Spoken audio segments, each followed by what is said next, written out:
The beginning after the end के एक नए एपिसोड में आप सबका स्वागत है। आज के ये एपिसोड सच में धमाकेदार होगा।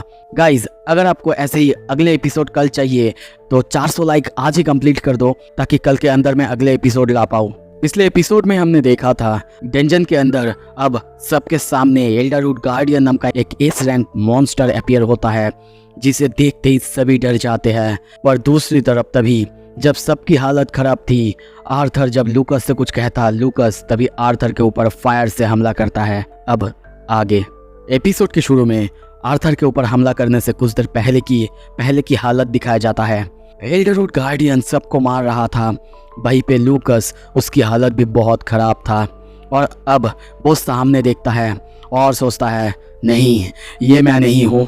उसके सामने वो गेट अभी खुला हुआ था, वो उसी गेट को देखता है और अब बाकी सबको भी देखता है। सबकी हालत बहुत ख़राब था और ये देख के वो फिर से सोचता है, मैं माइटी वेक्स फैमिली से हूँ, जो कि एक की हाउस है जिसने कि एलिनोर के खिलाफ सैपिन को विक्ट्री दिलाई थी और ये मेरा ड्यूटी है। तभी वो आर्थर के सामने खड़ा होता है और उस पर तभी हमला करता है और तभी उस पर जोरदार एक फायर से हमला करता है और सोचता है, ये मेरा ड्यूटी है जिंदा रहना और अपनी लीग को पास ऑन करना।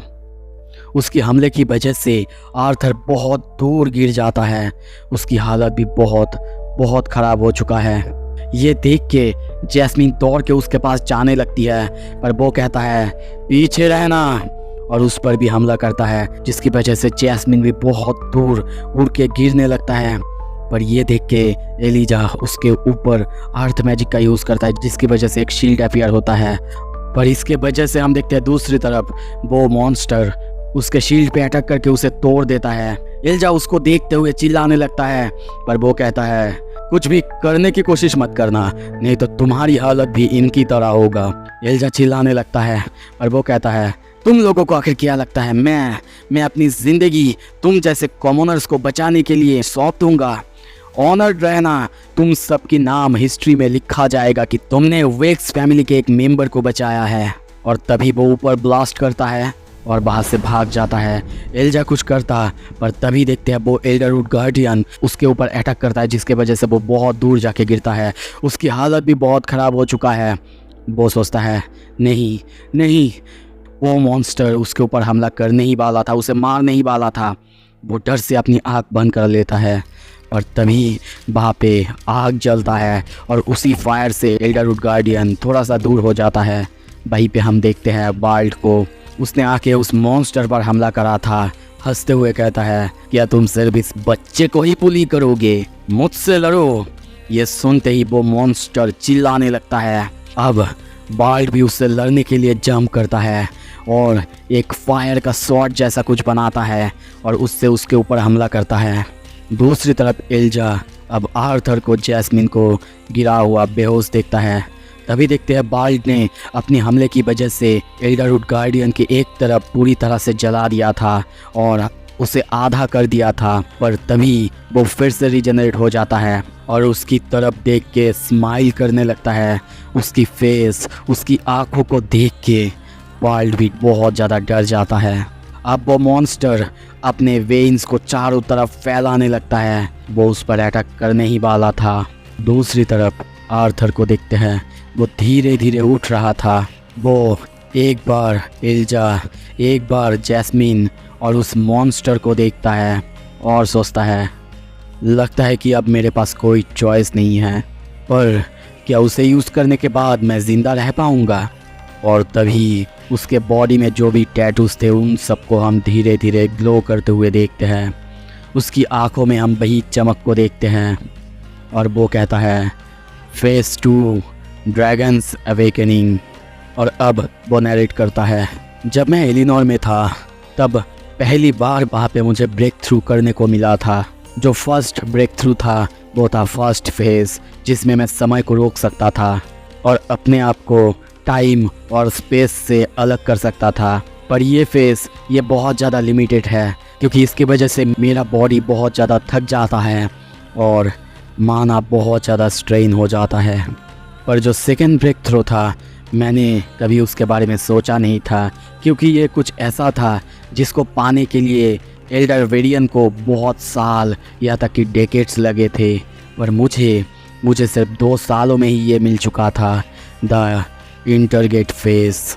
और तभी हम देखते हैं आर्थर का रूप पूरी तरह से बोल सकते हैं बदल चुका था। उसका हेयर कलर धीरे धीरे वाइट हो जाता है और अब आर्थर अपने चारों तरफ से माना को एब्जॉर्ब कर सकता था, या तक कि जिन सारे माना को वो पहले एब्जॉर्ब नहीं कर पा रहा था, अब उससे ज़्यादा एब्जॉर्ब कर पा रहा था। और उसको ऐसे अवेकन होते हुए देख के हम देखते हैं सिल्वी, जो कि अब बहुत बड़ी हो चुकी है, वो कहती है पापा, और तभी वो अपनी शिकार छोड़ के उड़ जाती है और नरेट करती है, मैं आ रही हूँ पापा, मैं बहुत जल्दी आ रही हूँ।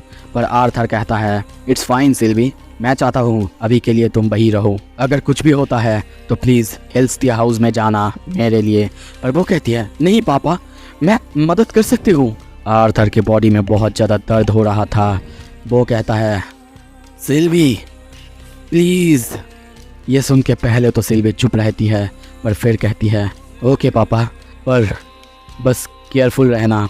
अब देखते हैं आर्थर अपनी पावर के साथ धीरे धीरे आगे बढ़ रहा था और तभी वो एक लंबा जंप करता है और अब फायर के साथ तभी हम देखते हैं उसके हाथों में आइस को, यानी वो अपना आइस पावर को एक्टिवेट कर रहा था और उससे कहता है चलो खेलते हैं। उसे देख के वो मॉन्स्टर भी चीखने लगता है, उसकी तरफ हमला करने के लिए आगे बढ़ता है। आर्थर हमला करते हुए सोचता है मैं वेरियन को ब्लेम नहीं करूंगा, क्योंकि उन्होंने मुझे नॉकआउट किया था जब मैंने पहली बार इस फेस को एक्टिवेट करा था। चलो इसे जल्दी से जल्दी एक्टिवेट करते हैं। और तभी उसके मुंह से हम खून निकलते हुए देखते हैं, मतलब ये फेस उसके लिए बहुत ज़्यादा खतरनाक है। और तभी उसके पास जाके वो उसके ऊपर हमला करता है। एल्डरवुड गार्डियन वो दर्द से चीखने लगता है। अब देखते हैं उसके वेन्स वो बर्फ़ में बदल रहे थे, जम रहे थे। आर्थर के हाथ को देखते हैं, वो भी जम चुका है और अब वो सोचता है डैम, मैं अपनी आसपास की पूरी एम्बिएंट माना को यूटिलाइज कर सकता हूँ, पर फिर भी मेरा बॉडी इस स्पेल को हैंडल ही नहीं कर पा रहा है। अब वो मॉन्स्टर फिर से उसके ऊपर हमला करता, पर आर्थर जंप करता है और उसे फ्रीज करते हुए आगे बढ़ता है। और कुछ ही देर बाद वो उस मॉन्स्टर के पास जाता है और उसके ऊपर फिर से एक बार अटैक करता है। वो मॉन्स्टर अब उसको मारने ही वाला था, अपने वेन्स को बहुत तेज़ी से उसकी तरफ आगे बढ़ाता है। वो सब आर्थर के पास पहुंचते उससे पहले ही हम देखते हैं वो पूरी तरह से जम जाता है और अब एल्डर गार्डियन वो पूरी तरह से जम चुका है, उसकी पूरी बॉडी जम चुका है। और तभी हम देखते हैं आर्थर फायर, आइस या फिर ब्लू फायर और साथ में इलेक्ट्रिसिटी तीनों को एक साथ जोड़ता है और ब्लैक लाइटनिंग क्रिएट करता है। अब में से अगर किसी को नहीं पता है, ब्लैक लाइटनिंग सच में बहुत बहुत ज़्यादा पावरफुल होता है। और अब आर्थर को हम ऐसे रूप में देखते हैं जैसे कि वो मॉन्स्टर के सामने खुद एक मॉन्स्टर हो, और इसी ब्लैक लाइटनिंग से वो उस मॉन्स्टर के ऊपर हमला करता है, जिससे हम देखते हैं उसकी बॉडी बिखरने लगता है। ऐसे ही आर्थर धीरे धीरे उसके ऊपर एक एक जगह पर हमला करने लगता है और वो मॉन्स्टर बिखरते जा रहा था। और कुछ ही देर बाद अब देखते हैं आर्थर की हालत बहुत ख़राब हो चुका है। वो मॉन्स्टर तो मर चुका है और उसके बॉडी से भी बहुत ज़्यादा खून बह रहा था और वहीं पे वो बैठ जाता है और बेहोश हो जाता है। मेनवाइल हमें जायरस सिटी में दिखाया जाता है। एलिस और रे को देखते हैं, वो लोग बहुत खुश थे, पर तभी एलिस का रिंग वो ग्लो करने लगता है, जो देख के वो डर जाती है और कहती है ये नहीं हो सकता है ना, रिंग शायद टूट चुकी है ना। बेहोश होने के कुछ देर बाद आर्थर धीरे धीरे जब आँख खोलता है, उसे बहुत तकलीफ हो रहा था, बहुत दर्द हो रहा था। कुछ देर बाद अपने सामने देखता है एल्जा। वो कहता है नोट, तुम उठ चुके हो। आर्थर किसी तरीके से उसके ग्लव में क्रिस्टल को लेके ब्रेक करने के लिए कहता है। एल्जा ऐसा ही करता है, जिसकी वजह से हीलिंग मैजिक की वजह से धीरे धीरे वो ठीक होने लगता है और ठीक होते हुए वो लूकस को याद करता है। बहुत ज़्यादा गुस्सा आता है और तभी जब थोड़ा सा सही होता है उससे कहता है जैस्मिन। एल्जा दूसरी तरफ जैस्मिन को दिखाता है, वो भी बेहोश थी, उसकी हालत भी बहुत ज़्यादा ख़राब है। वो कहता है मैंने उसके जले हुए हिस्से को ठीक करने की कोशिश करा है, पर लगता है कुछ इंटरनल डैमेज भी हुआ है। और तब आर्थर अपने क्लब से और एक जेम्स लेके उसके वहाँ पे ले जाके फोड़ने के लिए कहता है।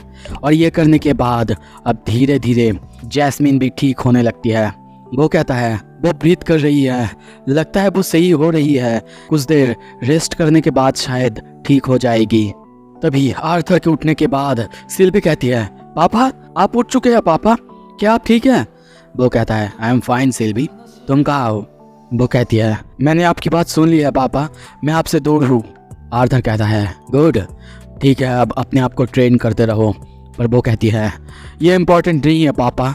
पर आर्थर उसे समझाता है और कहता है मैं हमारी लिंक से बता सकता हूँ ये कितना इम्पोर्टेंट है, ट्रस्ट मी सिल्वी, हम बस अभी रेस्ट कर रहे हैं, मैं जल्द ही तुमसे मिलता हूँ। कुछ देर होने के बाद एल्जा कहता है क्या तुम ठीक हो ना अभी? वो कहता है हाँ बहुत अच्छा, या था कि मैराथन भी दौड़ सकता हूँ। ये सुन के एल्जा थोड़ा सा स्माइल करता है, पर तभी कहता है मुझे पता नहीं था जिसने मेरे साथ ट्रेनिंग की है, जिसने एक मास्क पहना हुआ था, वो बिल्कुल मेरे एज का होगा। ये सुनते ही आर्थर चौंकता है और अपने चेहरे पे हाथ देते हुए कहता है क्या मास्क, मेरा मास्क? वो कहता है सॉरी, लगता है कि वो कहीं गिर चुका था, इसी वजह से मैं उसे ढूंढ नहीं पाया। तभी आर्थर अपने तलवार के बारे में पूछता है। वो पीछे दिखाते हुए कहता है ये रहा, ये तो मुझे मिल चुका था, मुझे पता नहीं था कि ये तुम्हारे लिए कोई वैल्यूएबल चीज़ होगा कि नहीं, पर बस रख लिया है, अगर कोई काम की चीज़ होती तो। अब आर्थर ये सब सुनकर थोड़ा सा शांत होता है और कहता है थैंक यू मुझे और जैस्मिन को बचाने के लिए, तुम तो भाग सकते थे पर तुम भागे नहीं। पर वो कहता है नहीं, अगर मैं वैसा करता तो मैं भी उस बास्टर्ड की तरह ही होता। वैसे तुम मुझे बताओ तुम यहाँ पे आखिर क्यों रुके जबकि जैस्मिन ने तुम्हें यहाँ से जाने के लिए कहा? आर्थर हंसते हुए कहता है क्योंकि एक किंग कभी भी अपने पीपल को बिट्रे नहीं करता, और वैसे भी मैंने किसी को प्रॉमिस किया था कि मैं एक बेटर पर्सन बन के दिखाऊंगा और जो लोग मेरे आसपास हैं उनको चेरिश करूंगा। ये सुन के वो हंसता है और कहता है ऐसा क्यों लग रहा है जैसे कि एक बुढ़ा आदमी बात कर रहा है? आखिर किस तरह की ज़िंदगी तुमने जी है जो तुम किसी को ऐसा प्रॉमिस कर सकते हो? पर तभी आर्थर कहता है वैसे हम कितने देर से यहाँ पे ऐसे हैं? वो कहता है बता नहीं सकता, लगता है एक दिन से ज़्यादा हो चुका है। ये सुन के आर्थर धीरे धीरे उठता है और कहता है वेल लगता है कि हम लोगों को यहाँ पे और थोड़ी देर के लिए रहना होगा जब तक कि जैस्मिन रिकवर ना कर ले। तो मुझे लगता है कि हम दोनों को एक दूसरे को थोड़ा सा जान लेना चाहिए। वो हाथ बढ़ाता है और कहता है मेरा नाम है आर्थर, आर्थर लेविन, और तुम मुझे आर्ट कह सकते हो। सो ये एपिसोड कैसा लगा आपको बताना, और अगले एपिसोड अगर चाहिए लाइक टारगेट कंप्लीट करो, सब्सक्राइब करो नए हो तो। और हाँ अब होता है एक नई दोस्ती की शुरुआत जो कि एंड तक जाएगा। Stay tuned.